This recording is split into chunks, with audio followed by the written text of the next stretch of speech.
Ini hatiku menyembahmu, tulus dan kagum padamu Yesus. Ini hatiku tak sempurna, perlu campur tanganmu dalam hidupku. Hatiku mengasihimu, hatiku mengasihimu,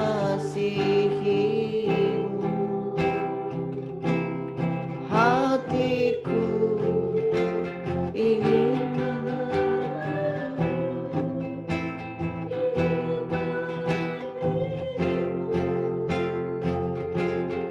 Tuhan, kau lihat isi hatiku.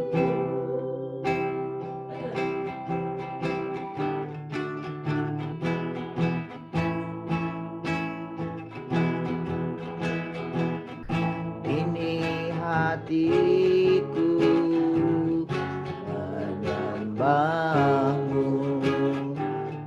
tulus dan kagum padamu Yesus. Ini hatiku tak sempurna, perlu campur tanganmu dalam hidupku. Hatiku mengasihimu, hatiku mengasihimu,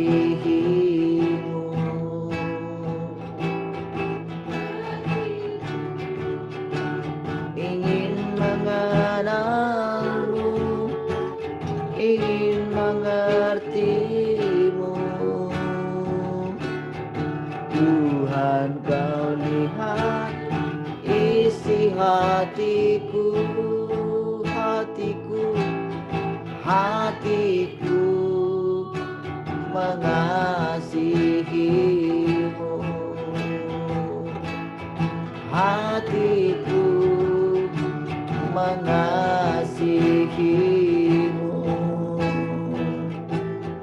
hatiku ingin mengenalmu, ingin mengertimu.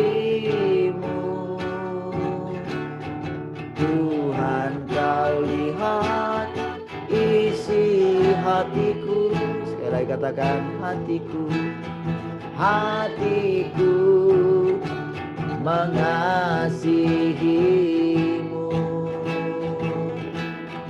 hatiku mengasihimu, hatiku ingin mengenalmu, ingin mengertimu. Tuhan, kau lihat isi hatiku. Tuhan, kau lihat isi hatiku. Tuhan, kau lihat, kau lihat isi hatiku.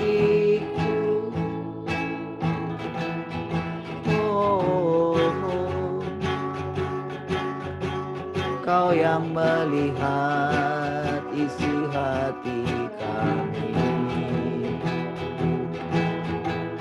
kau yang membaharui hati kami, Tuhan.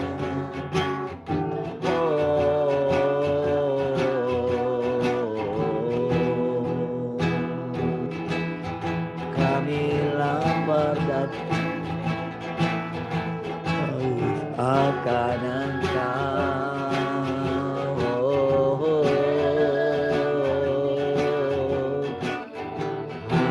Haleluya.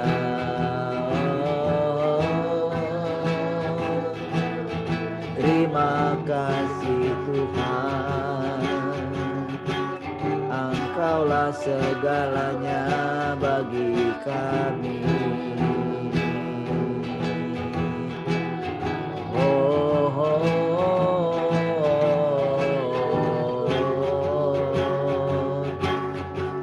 Terima kasih buat kasih-Mu. Haleluya.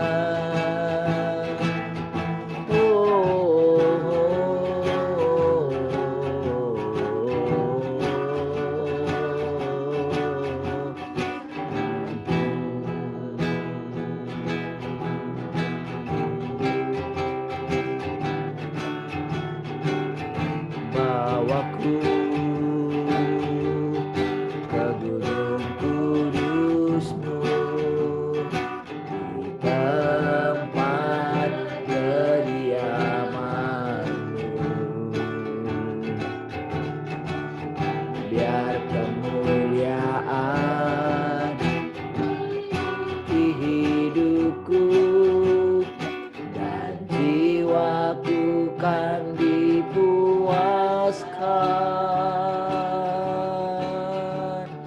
Hanya dekat-Mu, itu yang ku perlu. Kau sumber penghirapanku, dan Kau yang ubahkan air mataku jadi lembah yang bermata air. Bab itu ku memuji-Mu, Engkau Allahku.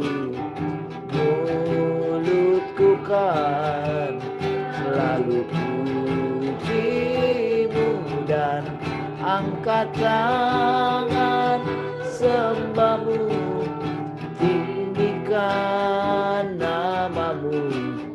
Yesus, kemuliaan bagi-Mu.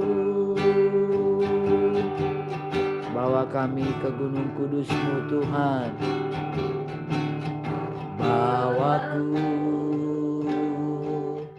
ke gunung kudus-Mu, di tempat kediaman-Mu.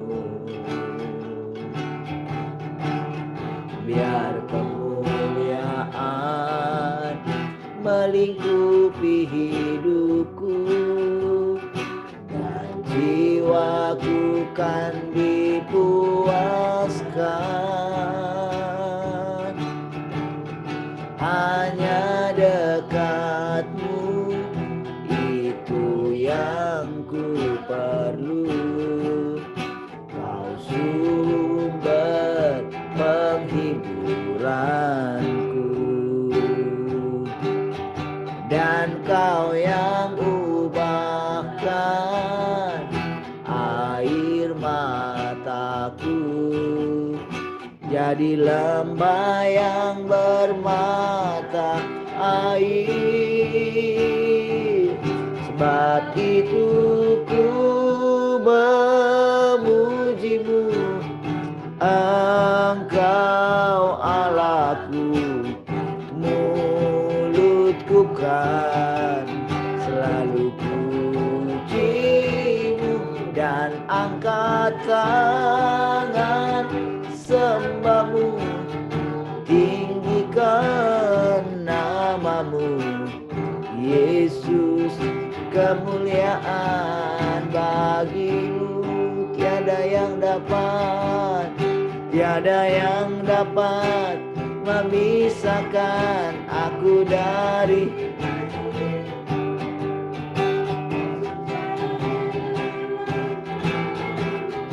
ku temukan kuat, tiada yang dapat, tiada yang dapat memisahkan aku dari kasih-Mu. Yesus, hanya dalam nama-Mu ku temukan kuatku. Sebab itu ku memuji-Mu, Engkau Allahku. Mulutku kan lalu puji-Mu dan angkat tangan sembah-Mu, tinggikan nama-Mu. Yesus, kemuliaan bagi-Mu. Oh, Yesus, kemuliaan bagi-Mu. Yesus, kemuliaan bagi-Mu. Haleluya. Kami bersyukur pagi hari ini, Tuhan, buat kasih-Mu yang melingkupi setiap kami, hidup-Mu yang berlimpah-limpah yang Kau anugerahkan kepada kami setiap pagi. Kami bersyukur Engkau menampakkan diri-Mu bagi kami. Engkau tidak pernah membiarkan orang yang haus dan lapar akan Engkau. Terima kasih Tuhan. Kami bersyukur, silakan kembali. Oh, Engkau bersabda melalui perkataan-perkataan-Mu. Terima kasih, kami bersyukur Tuhan. Kau sangat baik bagi kami. Haleluya. Mari semua yang mengasihi Tuhan sama-sama katakan amin. Baik, puji Tuhan. Shalom semua. Jadi saudara, makin kita masuk ke dalam hatinya Allah itu memang makin sensitif gitu. Dan hal-hal yang sumbang dalam gerejanya itu pasti akan makin terasa gitu. Ya. Makin terasa karena memang seperti itu juga perasaan Tuhan gitu. Jadi kan yang paling murni itu kan Tuhan gitu. Kudus. Kudus itu kan boleh kita gambarkan juga itu bersih, tak bercacat kan gitu. Saudara coba bayangkan kalau seseorang itu pembersih gitu. Wah, itu lihat kekotoran dikit aja gitu, rasanya gimana gitu. Ya.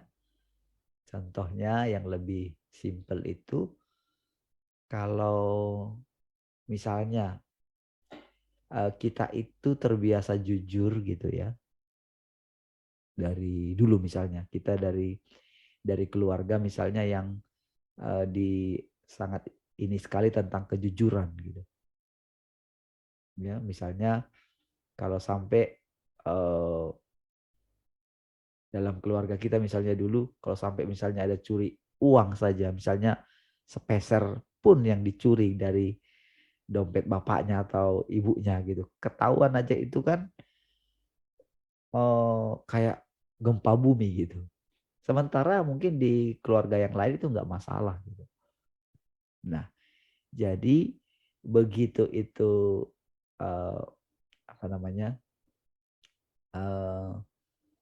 sesudah menjadi dewasa gitu. Jadi ketika bertemu dengan orang yang dengan ketidakjujuran gitu ya, itu pasti akan rasanya gimana gitu. Karena nggak biasa gitu. Kalau kita terbiasa tulus dan terbiasa memang berjumpa dengan orang-orang yang tulus apa adanya gitu, maka begitu jumpa dengan orang-orang yang menunjukkan ke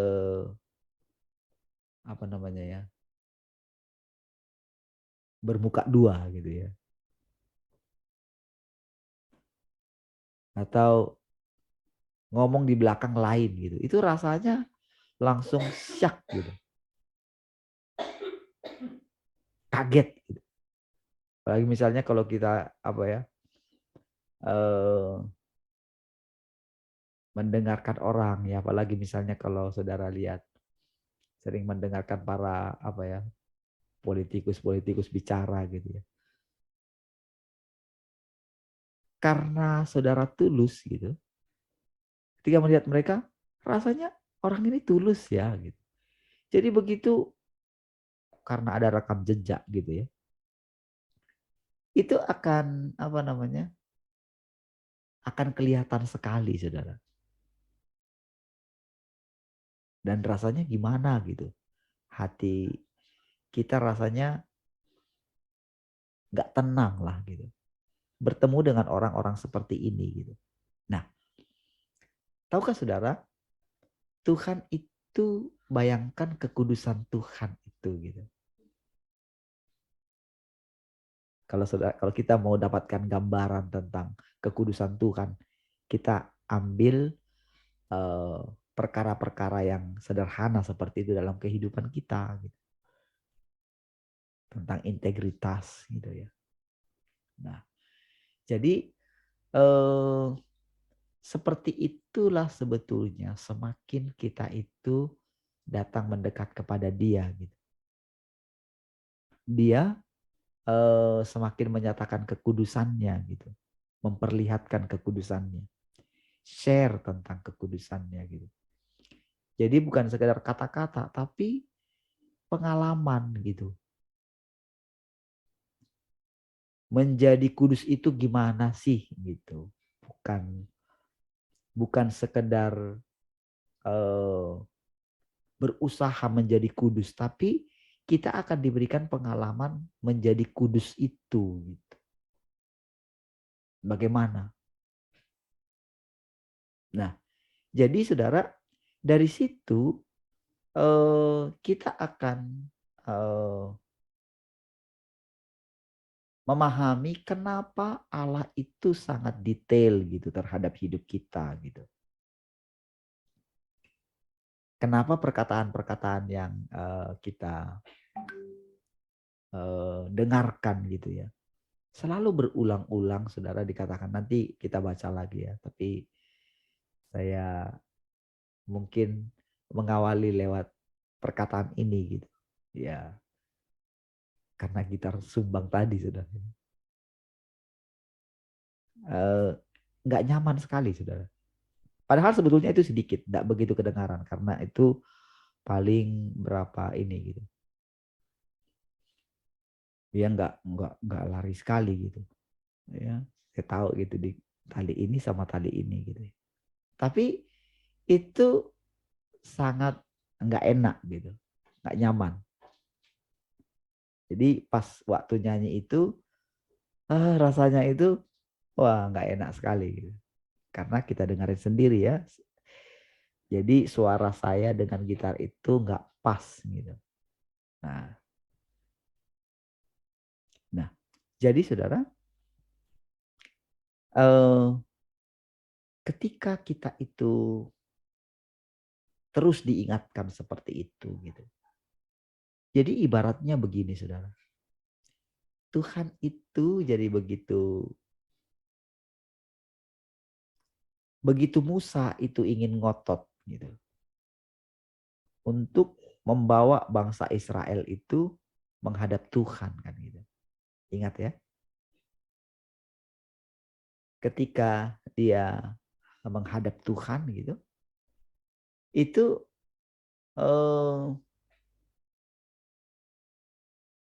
pada waktu itu saudara, Musa itu apa ya? Sebetulnya di satu sisi dia itu capek gitu menghadapi bangsa Israel gitu. Tetapi dia maklum saudara, kan tidak ada juga jadi referensinya Musa ya. Bagaimana sih menjadi orang yang menjadi nabinya Tuhan gitu. Dia boleh dikatakan ya hampir tidak punya referensi lah gitu ya.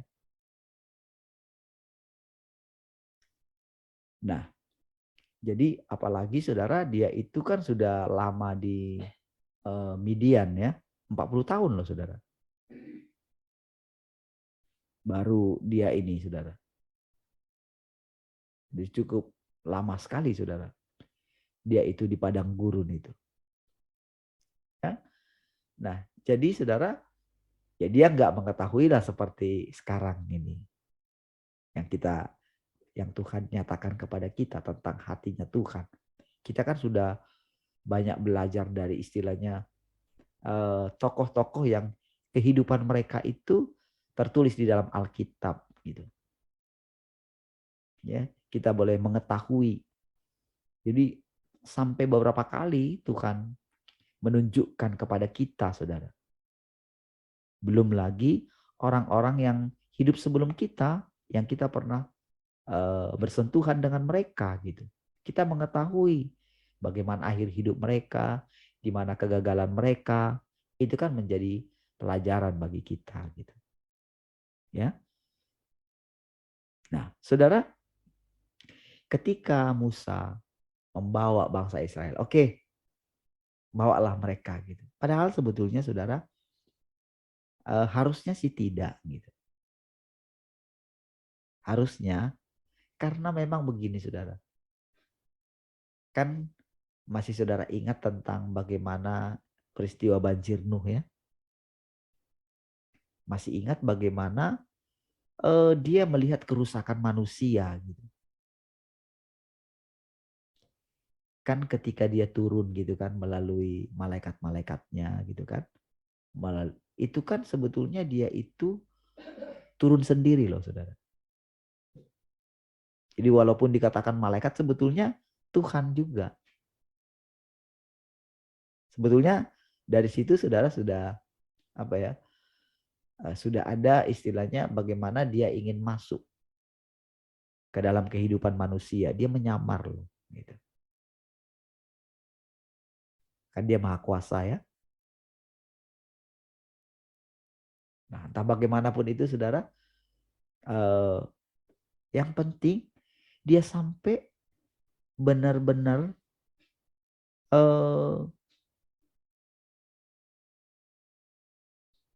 sampai masuk, sampai melihat bagaimana kehidupan manusia yang sesungguhnya rusak benar gitu. Dalam tanda kutip saudara, dia itu apa ya? Di dalam hatinya itu bayangkan sampai dia memusnahkan manusia. Sehingga hal itu memilukan hatinya katanya. Saudara kalau Musa menulis memilukan hatinya, pastilah Musa pilu hatinya juga.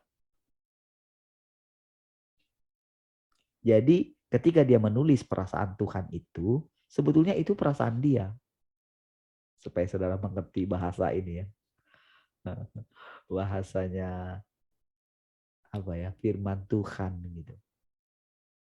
Nanti saudara akan mengalaminya. Atau saudara pernah mengalaminya juga. Cuman ya tak berani saudara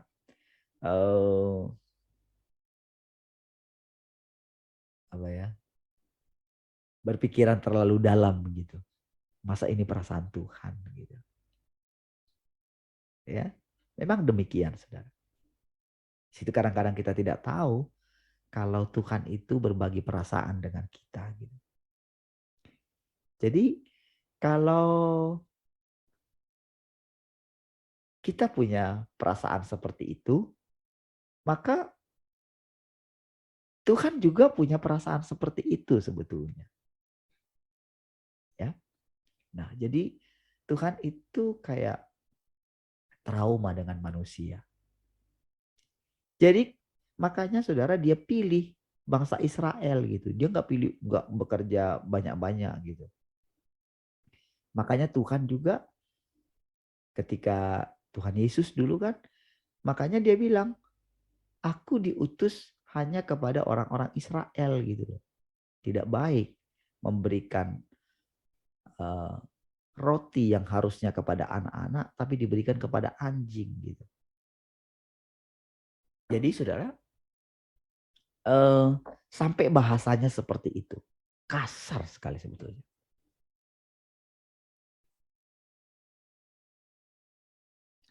Saya rasa saudara, kalau bukan karena perempuan Sirofenisia itu benar-benar membutuhkan pertolongan, tentu dia akan lari dari situ.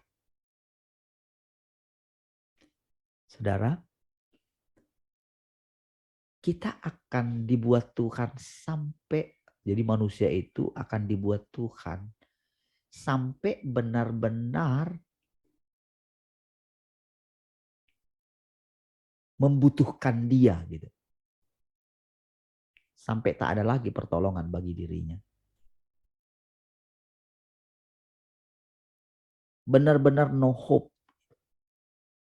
Benar-benar dia dibuat, manusia itu dibuat, benar-benar dia itu sadar akan kesalahannya. Sadar kalau dia itu ciptaan. Gitu. Barulah dia teriak. Makanya dikatakan berseru kepada nama Tuhan. Akan diselamatkan. Jadi sampai berseru. Kan Paulus kan juga begitu. Jadi bukan sekedar begini, aku percaya Engkau Tuhan, menerima Engkau sebagai Tuhan dan Juru Selamat gitu. Enggak. Bukan itu esensinya. Sampai pengalaman kita itu berseru. Bukan pada saat kita punya masalah, kita berseru kepada Tuhan. Oke, Tuhan tolong kita gitu. Tapi yang lebih penting adalah benar-benar ketika kita menjalani hidup kita sampai satu batas tertentu. Tuhan mengadili kita, menghakimi kita. Itu sebetulnya arti kenapa kita harus melewati penghakiman. Jadi di penghakiman itu kita benar-benar sebetulnya sudah menghadapi vonis hukuman mati gitu. Jadi kita itu seperti sudah ada di hadapan tahta pengadilan Kristus gitu. Jadi ketika ke tahta itu saudara, itu tak ada namanya tahta ya. Itu dia sudah raja. Seorang istri pun yang menghadap raja, ingat di zaman Ahasiweros itu harus dapat tongkat perkenanan. Itu gambaran saudara. Itu ada sebagai satu gambaran bagi kita. Jadi ketika sudah sampai di situ saudara, sudah di tahta itu saudara, memang tak boleh ada sedikit pun kebenaran manusia. Nggak bisa. Jadi itu lewat pengalaman ya saudara ya. Lewat pengalaman, lewat perjalanan kehidupan, lewat waktu. Makanya kita justru harus mendambakannya gitu. Nah, ketika bangsa Israel itu datang, disuruh mereka cuci pakaian, kan cucilah pakaianmu katanya, nanti pada hari ketiga segala berhala-berhala yang ada padamu jangan ada pakai anting-anting katanya gitu kan, pakai apa? Karena itu miliknya orang kafir kan gitu. Ketika Achan mengambil, menyembunyikan ya harta rampasan itu yang harus ditumpas itu saudara, wow itu seluruh keluarganya, bayangkan sampai ke anak-anaknya. seluruh kaum keluarganya harus dibantai habis. Tahukah saudara, itu adalah satu gambaran, saudara. Gambaran ketika sekarang kita itu mulai masuk ke zaman yang baru, saudara. Zaman di mana pengelolaan waktu, pengelolaannya sudah habis, gitu. Sudah hampir habis, gitu. Nah, jadi saudara, ketika mereka itu datang menghadap, kan pada akhirnya kan mereka takut, gitu. Sampai Musa itu heran loh, saudara. Kok nggak bisa ya mereka? Gitu. Kok mereka takut ya? Apa bedanya dengan saya? Gitu. Kan gitu. Musanya bilang gitu. Tapi Tuhan bilang apa? Udahlah. Gitu. Kiranya hati mereka tetap seperti itu. Gitu. Ada takut akan daku dalam mereka. Katanya. Jadi di situ sebetulnya Musa itu sudah apa ya? Aduh, nggak bisa ya. Gitu. Ya, dia pakai apa namanya ya, perasaannya ya. Dia terlalu apa ya, masuk ke dalam perasaannya gitu. Sehingga saudara pada saat seperti itu saudara, jadi akibat daripada kepercayaan yang Tuhan berikan kepada dia terlalu tinggi gitu pada waktu itu saudara. Sehingga dia merasa gini, biar aku sajalah yang marah gitu. Jadi disitulah dia teledor dengan kata-katanya itu saudara, ketika kemudian itu. Dan sebetulnya dia karena dia terlalu apa ya, kebawa ke perasaannya, makanya bagi dia tidak masuk ke tanah perjanjian itu kayak satu malapetaka yang luar biasa gitu.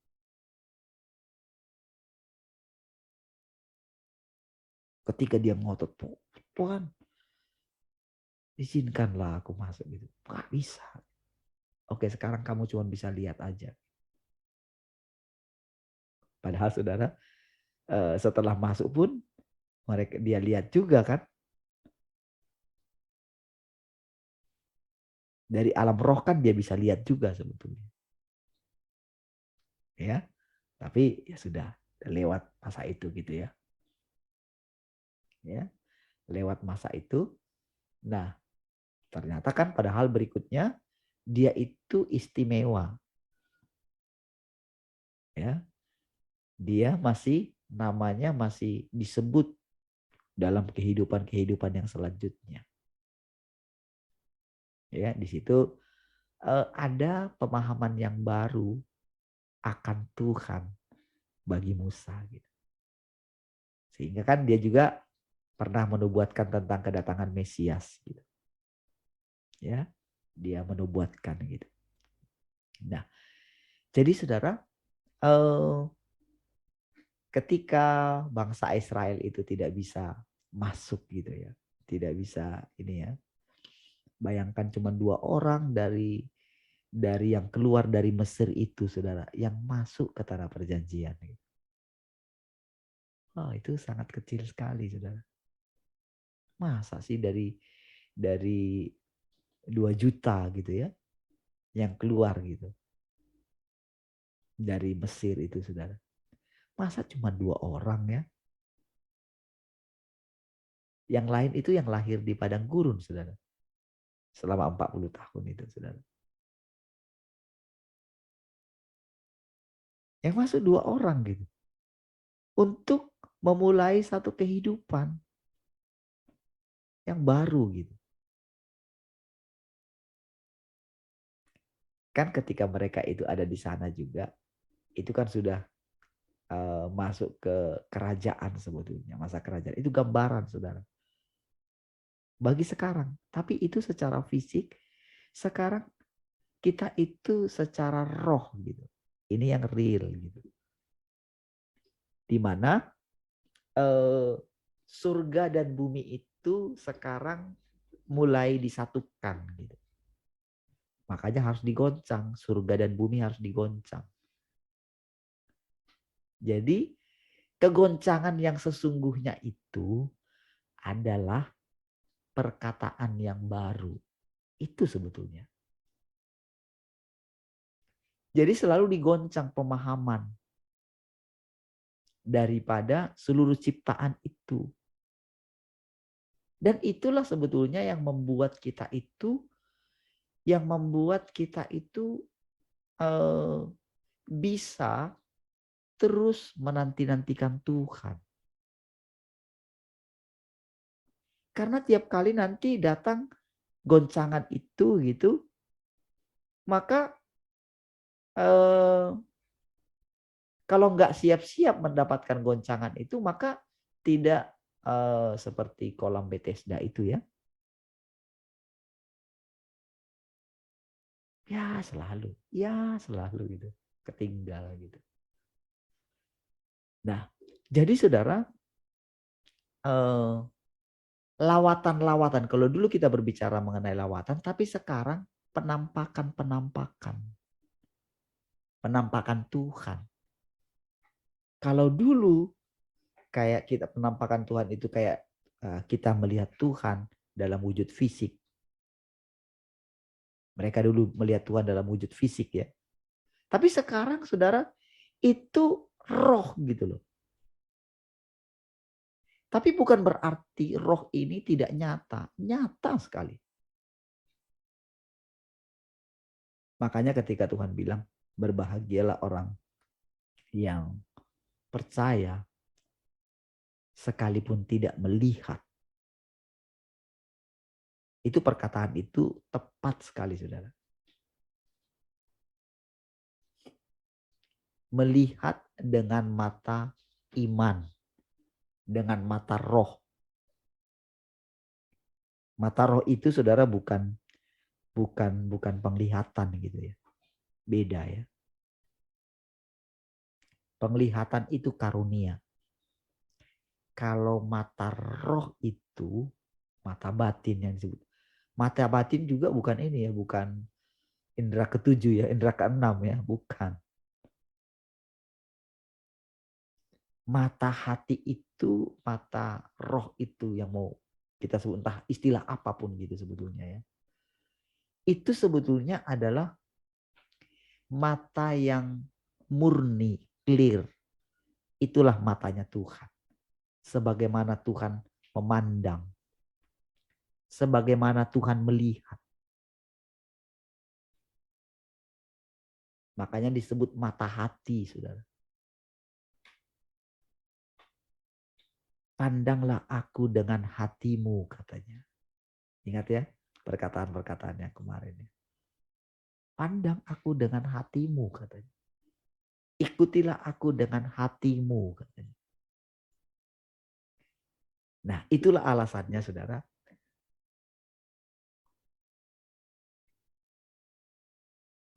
Kenapa dia terus mengingatkan kita gitu untuk duduk di kakinya. Ya. Baik. Saudara, sekarang coba kita lihat ya.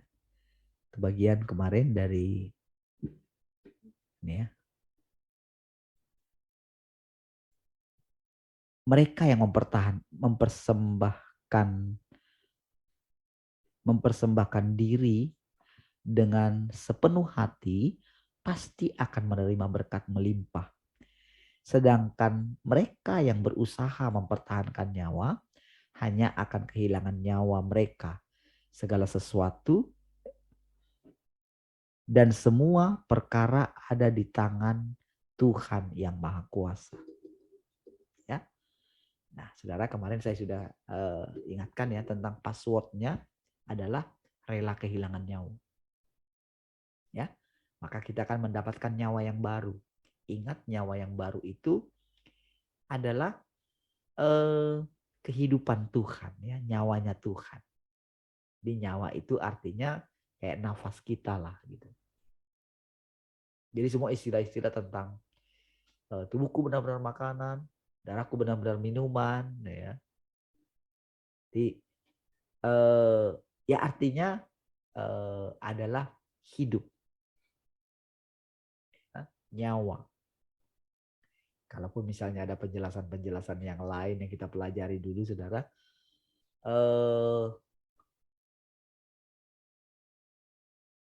anggaplah saudara, sebetulnya intinya itu yang mau Tuhan terangkan itu bukan banyaknya kata-kata itu gitu. Tetapi dia mau kita mengalaminya. Karena kalau nggak mengalaminya, karena pikiran kita ini saudara, dia suka ini kan, dipenuhi gitu, dipuaskan dengan apa? Dengan pengetahuan. Ya itu kan meladeni juga. Makanya kan ketika orang Yunani kan datang sama, beda kan kalau orang Yahudi kan minta apa namanya tanda. Kalau orang Yunani itu suka apa ya? Pengetahuan dari dulu gitu. Ya dia pengetahuan. Orang-orang dunia juga seperti itu. Makanya sering berdebat gitu. Kalau orang yang punya pengalaman, dia tidak akan mau berdebat. Gitu. Karena itu pengalaman pribadi bersama dengan Tuhan.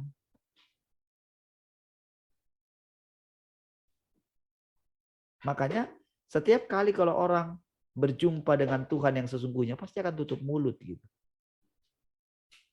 Seperti Ayub gitu. Jadi kalau ada orang yang kayak yakin sekali ya dengan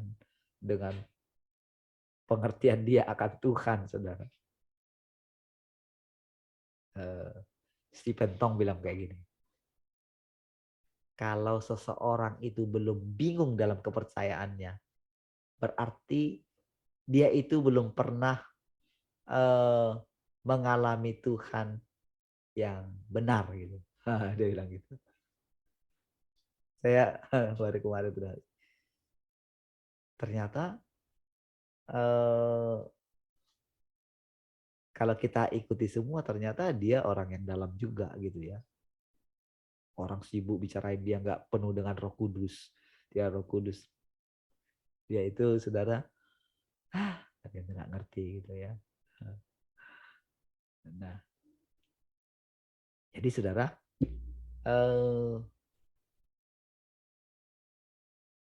pengalaman kita setiap hari bersentuhan dengan Tuhan.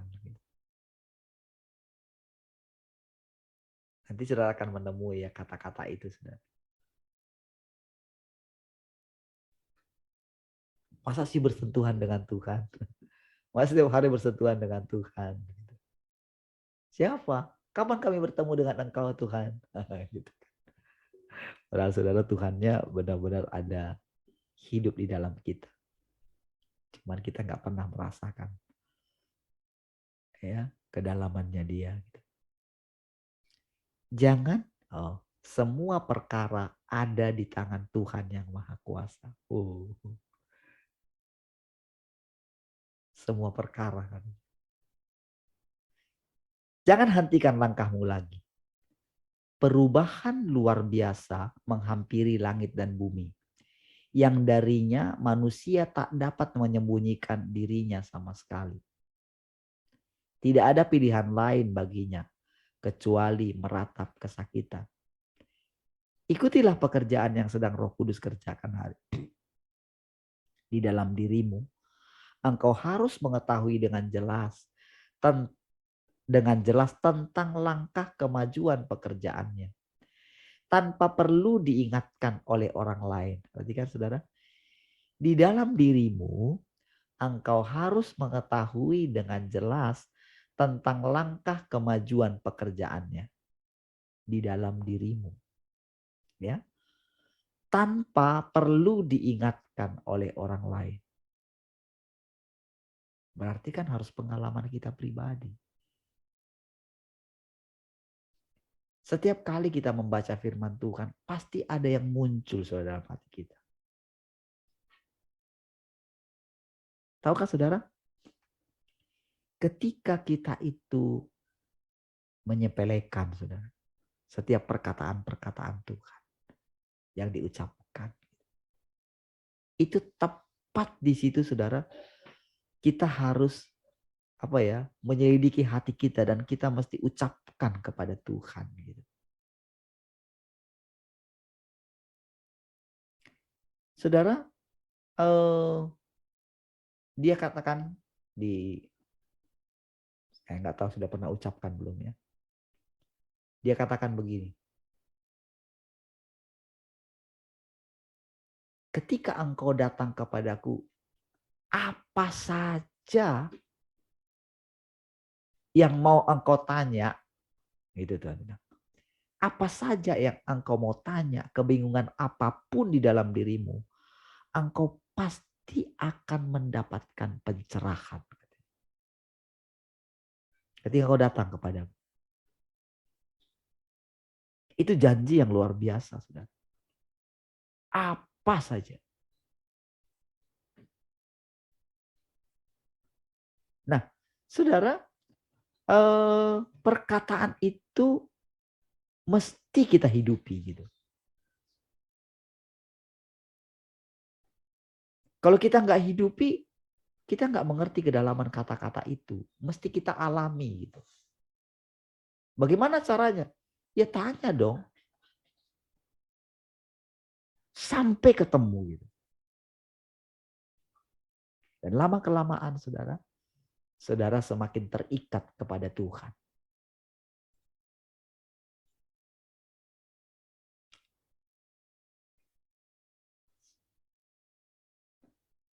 Kembalilah sekarang ke hadirat Tuhan yang Maha Kuasa sesering mungkin. Mintalah segala sesuatu kepadanya. Ini ternyata ya. Mintalah segala sesuatu kepadanya. Dia pasti akan mencerahkan hatimu. Dan di saat-saat penting.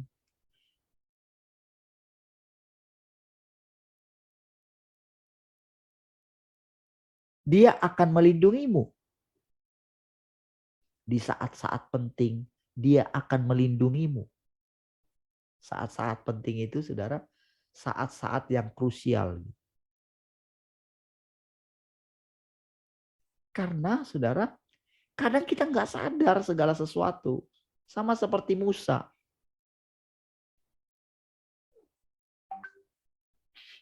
Dia itu nggak sadar kalau Tuhan berikhtiar membunuh dia. Kalau bukan karena diingatin sama istrinya.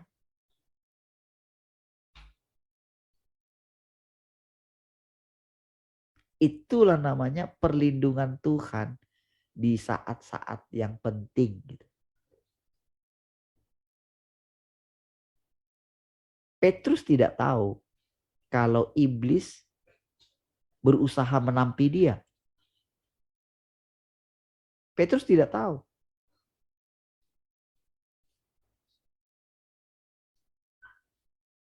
Karena dia sudah hampir mirip-mirip, saudara, dengan si jahat gitu. Si jahat sudah, oh ini sudah milikku, ini sudah kepunyaanku gitu. Apalagi engkau mengatakan, hanyalah engkau iblis. Makanya iblis berusaha menampi dia. Tapi Tuhan sudah berdoa untuk dia. Ya. Jadi saudara, perkataan itu juga menjadi berkat pada kita. Bagi kita pada akhirnya. Ya. Jadi itu dia ya. Ini saya perkataan ini lagi saudara. Jangan takut. Ini saudara, ini sangat berkesan bagi saya. Dia sudah memiliki seluruh dirimu gitu. Wow. Bagi saya saudara perkataan ini sangat penting sekali ya. Jangan takut, dia sudah memiliki seluruh dirimu. Saudara ketika mendengarkan perkataan ini saudara harus dari dalam hati saudara harus mengatakan begini. Oh ya, Amin. Puji Tuhan. Terima kasih Tuhan. Sekalipun kita tidak tahu bagaimana rasanya dimiliki oleh Tuhan seluruhnya.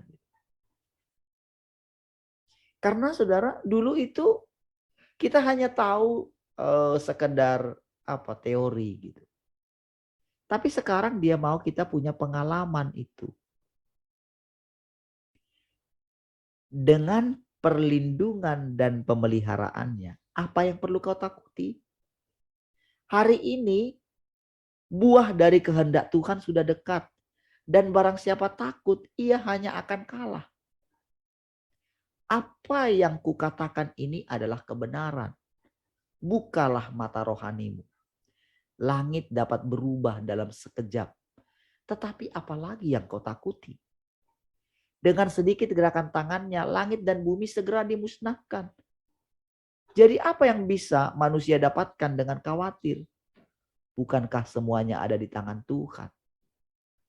Jika dia memerintahkan langit dan bumi untuk berubah, langit dan bumi pun akan berubah.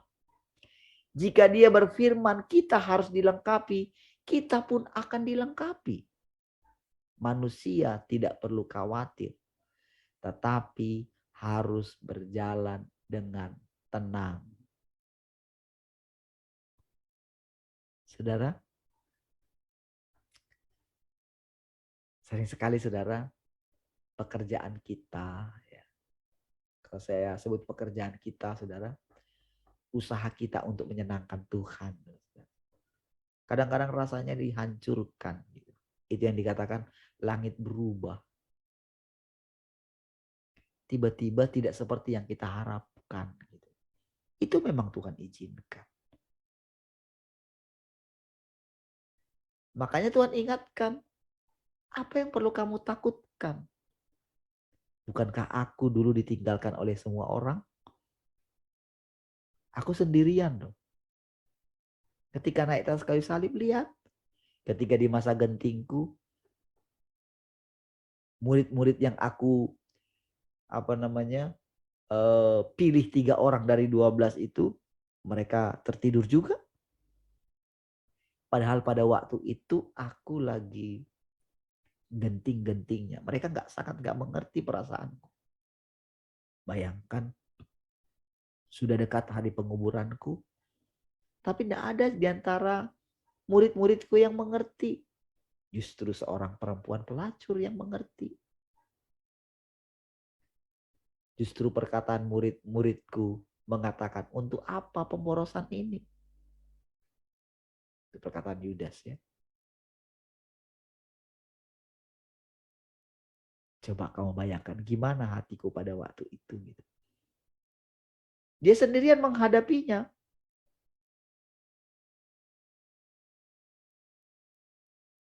Nah, pasti kita akan melewati perjalanan itu gitu.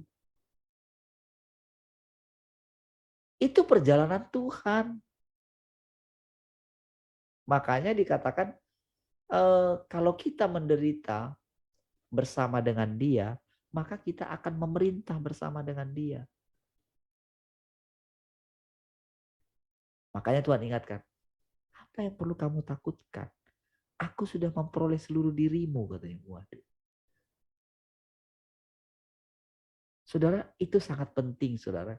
Kita pegang.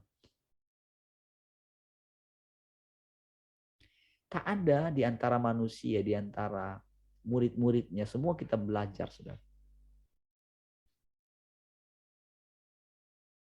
Petrus yang sudah ada di hatinya Tuhan. Ingat kan?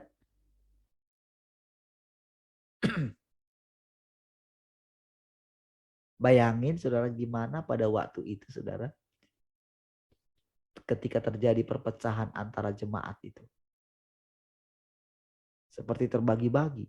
Apalagi pada waktu itu Paulus itu sudah cukup terkenal gitu. Belum lagi Apolos yang hebat dalam pengajarannya. Pengajaran teologianya saudara.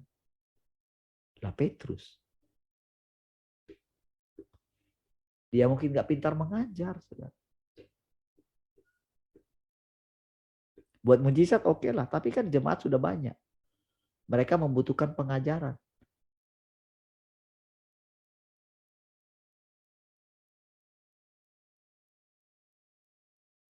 Makanya orang berlomba-lomba, saudara, sekolah teologi ya supaya apa? Supaya mereka itu pede, saudara. Supaya ketika berjumpa dengan orang tidak dianggap cetek gitu, saudara. Mereka berusaha belajar. Mereka memakai PowerPoint dan segala macam gitu kan. Tidak ada yang perlu kita takutkan. Apa yang kamu takutkan gitu.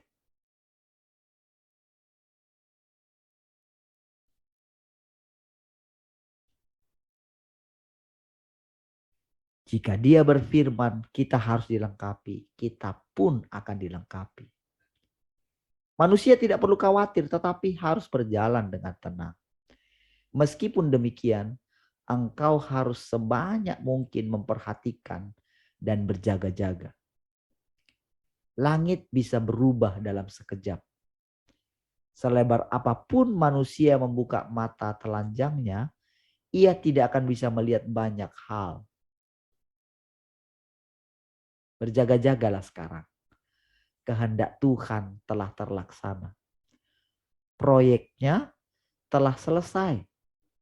Rencananya telah berhasil. Dan semua anaknya telah tiba di tahtanya. Kalau dalam kitab Yesaya itu, engkau akan melihat anak-anakmu digendong katanya. Anak perempuan dari jauh gitu kan. Tapi sekarang perkataannya bahwa semua anaknya telah tiba di tahtanya. Ini orang-orang yang dipilihnya sejak dari semula. Nanti saudara akan menemukan satu perkataan. Dia sangat membenci orang-orang yang tidak dipilihnya dari sejak semula. Itu saudara adalah hasil daripada si jahat gitu.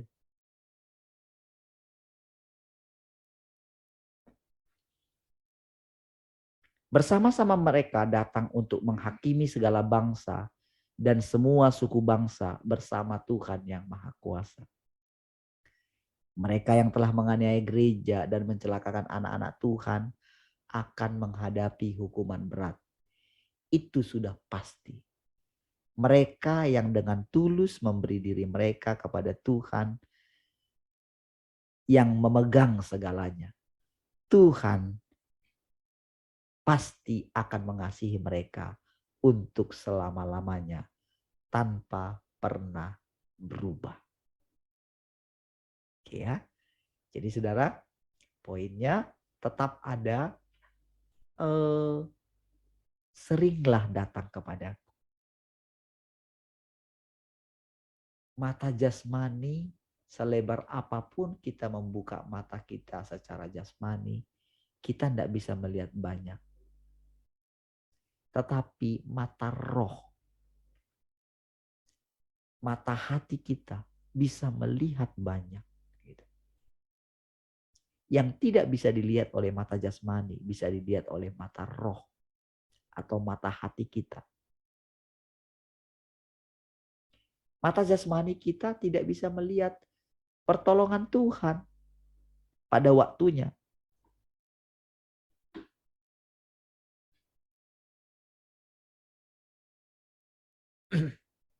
Tapi mata hati kita bisa melihatnya dengan jelas. Oke, lalu saudara dikatakan tak ada yang perlu kita khawatirkan.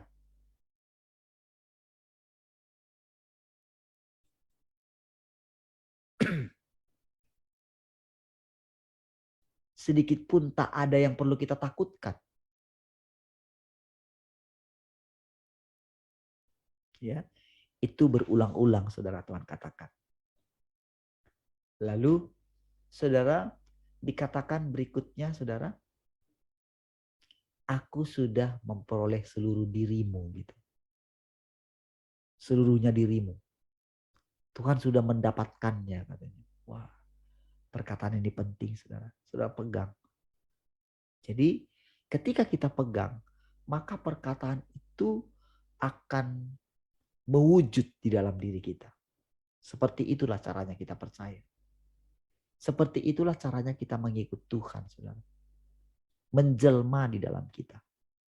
Sehingga kita mengerti bagaimana artinya Tuhan berinkarnasi. Selanjutnya, pertanyaan kita mengenai Tuhan menampakkan diri, itu akan semakin hari semakin jelas. Oh ini toh. Mengenai apakah dengan secara terbuka Tuhan menyatakan dirinya, saudara, tidak perlu kita memusingkannya. Secara terbuka maksudnya itu kan dengan mata jasmani. Dengan mata yang terbuka gitu. Jelas. Tanpa teka-teki. Jelas, clear. Nah, jadi harus lebih dulu di dalam roh kita mengerti. Jadi sekarang saudara, kayaknya Tuhan itu semakin mengerucut gitu. Pengertian-pengertian yang dia nyatakan kepada kita makin hari makin jelas. Baik. Yang berikutnya ini saudara masih ini ya. Masih ada waktu ya. Ke bab 43 ya. Perhatikan ini saudara. Bukankah aku telah mengingatkanmu? Jangan khawatir. Engkau hanya tidak mendengarkanku. Dasar orang-orang ceroboh. Kemarin dibilangin orang bodoh lagi katanya. Sekarang ceroboh. Kapan engkau akan bisa memahami hatiku? Setiap hari ada pencerahan baru. Dan setiap hari ada terang baru. Tapi kamu gak percaya kira-kira gitu. Kenapa aku katakan tidak percaya? Karena engkau angin-anginan datang kepadaku gitu loh. Karena di dalam dirimu tidak yakin kalau engkau akan mendapatkan sesuatu yang baru. Gitu. Dunia lebih menarik bagimu. Engkau lebih tertarik kepada perubahan-perubahan yang terjadi di dunia.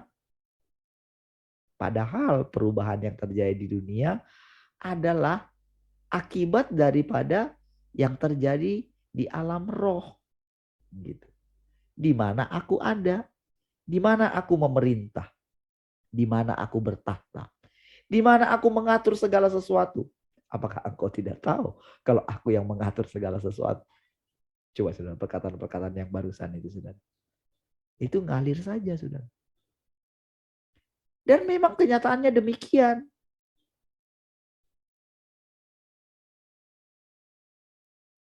Kita belum menikmati kemanisan daripada persekutuan kita dengan Tuhan.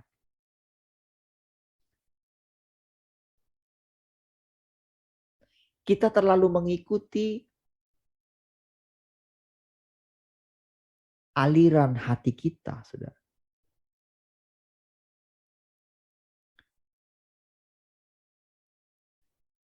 Setiap hari ada pencerahan baru.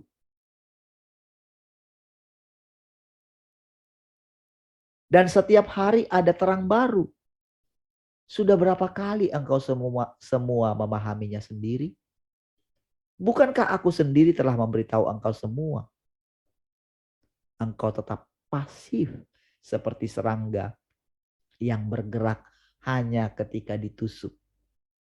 Dan engkau tidak dapat mengambil inisiatif untuk bekerja sama denganku dan menunjukkan perhatian untuk bebanku. Lihat saudara, seringnya kan begitu kan. Ketika ditusuk baru kita membuat satu baru bergerak gitu. Saya kalau mendengarkan perkataan ini saudara, saya bilang sama Tuhan, Tuhan, dulu aku ini kadang tanpa engkau suruh malah aku bergerak loh Tuhan. Nah, gitu.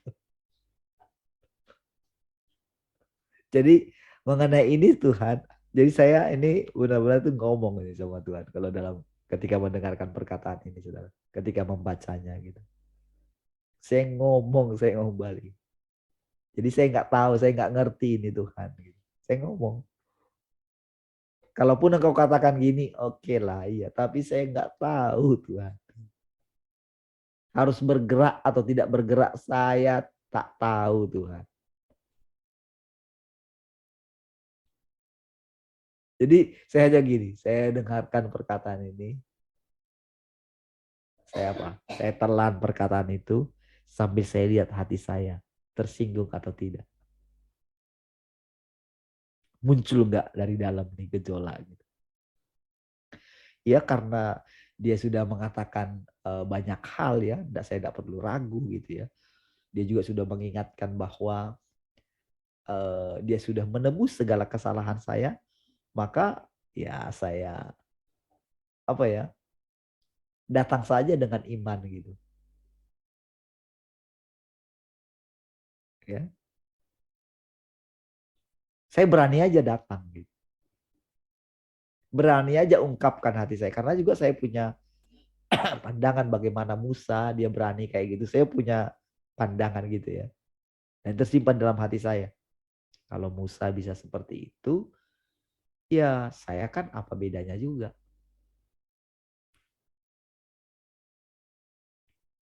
Nah, apa yang membuat kita aman?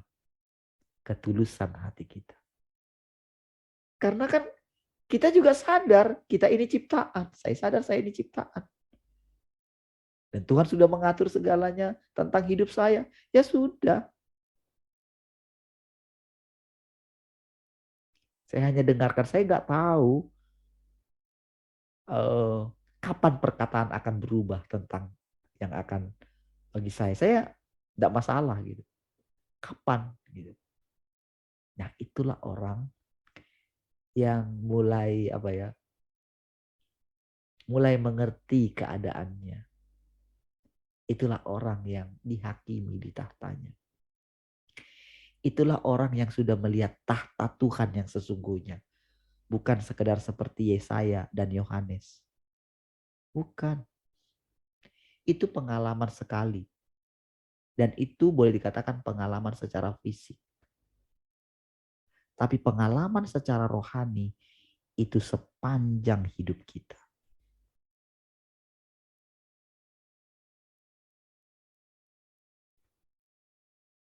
Takut akan Tuhan itu pengalaman. Dan itu sangat berkesan. Pengenalan akan Tuhan itu pengalaman. Bukan pengetahuan saja. Pengetahuan harus lahir daripada pengalaman kita secara pribadi. Pengalaman kita tidak boleh hasil daripada imajinasi kita. Saudara, ada yang buat postingan di gitu ya, di YouTube gitu tentang bagaimana caranya mendengarkan suara Tuhan. Sangat mudah katanya gitu. Pasti akan bisa mendengarkan suara Tuhan. Saya bagi saya dengar judulnya itu terlalu bombastis gitu ya. Saya enggak mau buka gitu ya. Karena imajinasi manusia bisa membayangkan suara Tuhan. Tetapi apakah benar-benar suara Tuhan? Wow, ada banyak hal yang kita alami. Makanya saudara, kalau kita ingat dulu ya pelajaran kita diizinkan mencicipi, mendengar suara Tuhan gitu. Dengan chatting segala macam. Tapi pada kenyataannya coba saudara perhatikan. Orang-orang yang tahu mendengar suara Tuhan itu kadang menjadi orang yang paling sombong. Kalau sudah ngomong, makanya kalau baru-baru pertama saya jumpa dengan orang-orang RTM dulu ya. Wow, hebat sekali. Hebat sekali. Saya takjub gitu kalau ngomong sama ini. Ush. Tapi begitu melihat kenyataannya gitu. Oh, hancur semua. Makanya itu yang sering buat saya ini ya. Ketika saya tanya gitu. Tuhan, pengacara ini gak ada salah. Tapi kok hasilnya seperti ini Tuhan. Apalagi begitu berjumpa dengan apa ya, yang lain-lain gitu ya. Teman-teman yang di pusat dulu. Begitu lihat berjumpa gitu ya. Lihat kenyataannya begitu gitu ya. Itu yang buat saya itu penasaran, saya tanya langsung sama Pak Andreas. Saya tanyain satu-satu. Praktis gak ada.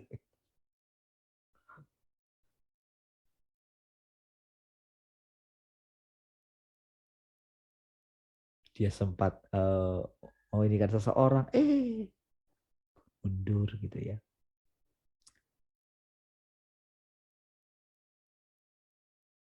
Aku ingin melihat semua senyumanmu yang cemerlang dan indah. Saya lihat ya.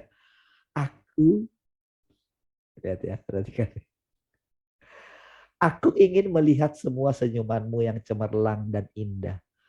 Menyaksikan sikap anak-anakku yang aktif dan bersemangat. Tetapi aku tidak bisa. Tahu gak saudara? Makanya setiap kali kalau ini ya, setiap kali kalau saya lihat diri saya nggak bersuka cita gitu, apalagi kalau saya lihat anak saya gitu ya, dua orang ini lagi sakit lagi gitu ya, sudah berakhir sudah 3 hari nggak sekolah gitu ya, saudara, kalau lihat nggak bisa senyum gitu. Tadi malam saya datangi gitu kan, shalom, saya pasang muka senyum gitu, saya hanya senyum aja gitu ya, apa kabar itu, karena mungkin menanggung koyok sudah di sini dua-dua, tempelin di sini, masih sulit senyum ya, tak saudara. Sering sekali saudara dia ingin apa ya? Setiap hari kita bangun itu kayak burung itu loh. Saudara, makanya saudara gambaran burung itu diambil gitu yang paling murah ya. Bukan burung yang mahal. Burung yang mahal itu kadang-kadang saudara dia itu menunjukkan itunya kalau dilihat orang gitu. Lalu dia menunjukkan apa namanya pesonanya gitu. Burung emprit enggak. Gitu banget. Memuji Tuhan katanya. Makanya dikatakan ini saudara. Aku ingin melihat semua senyumanmu yang cemerlang dan indah. Gitu. Makanya saudara, kalau saudara baca kisahnya Ayub itu saudara, Tuhan itu bergerak semua gitu. Dia lihat semua ciptaannya kan. Rusa apa yang di hutan itu melihat melahirkan di hutan katanya gitu kan. Dia melihat gitu semua gitu. Dia perhatikan gitu. Dia berikan hikmat kepada mereka semua gitu. Dan dia perhatikan, dia sangat sibuk. Karena pada waktu itu dia sudah bosan dengan manusia gitu ya. Muak sekali gitu.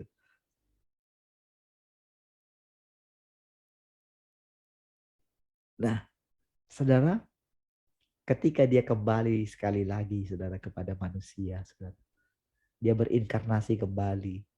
Sekali lagi dia berinkarnasi, saudara. Lalu kita mulai mendapatkan pemahaman. Saudara, eh, Kadang-kadang saya berpikir begini, saudara. Tuhan, pemahaman yang kau berikan ini, saudara, kata-kata terakhir tadi adalah Tuhan ingin apa ya, melihat anak-anaknya itu senyumnya itu cemerlang, saudara. Ingat semua perkataan tadi. Apa yang perlu kamu khawatirkan? Apa yang perlu kamu takutkan gitu? Apa yang membuat kamu nggak bisa datang kepadaku? Padahal kalau kamu datang kepadaku akan begini. Kamu ceroboh gitu. Kamu pasti perlu berjaga-jaga. Nah, jadi saudara, dari semua perkataan itu, kita itu mesti mengambil kesimpulan untuk diri kita sendiri. Mesti mengambil kesimpulan. Apa yang penting untuk diri kita. Belajarlah dari pengalamanmu. Belajarlah dari kehidupanmu. Apa hari sudah larut loh gitu kira-kira Tuhan ngomong sama kita. Gitu ya. Lihat nih, kamu gak usah melihat perubahan apa yang terjadi di dunia ini. Aku ngomong satu patah kata saja, berubah ini dunia. Berubah segala sesuatu, berubah. Kita yang mengatur semua, kira-kira begitu. Kalau engkau duduk di kaki, engkau akan melihat bagaimana aku mengubah semuanya. Aku mengasihimu, aku sudah memilikimu. Kira-kira begitu. Aku sudah mempunyaimu. Aku ingin berbagi bersama dengan engkau, memerintah bersama dengan engkau. Hanya saja engkau sulit sekali meninggalkan dunia ini. Hatimu tetap melekat di sana.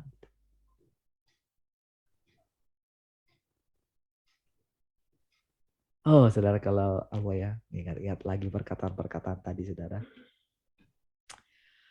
Rasanya, saudara, indah sekali bersama dengan Tuhan. Rasanya kita ingin setiap kali bersama dengan Dia.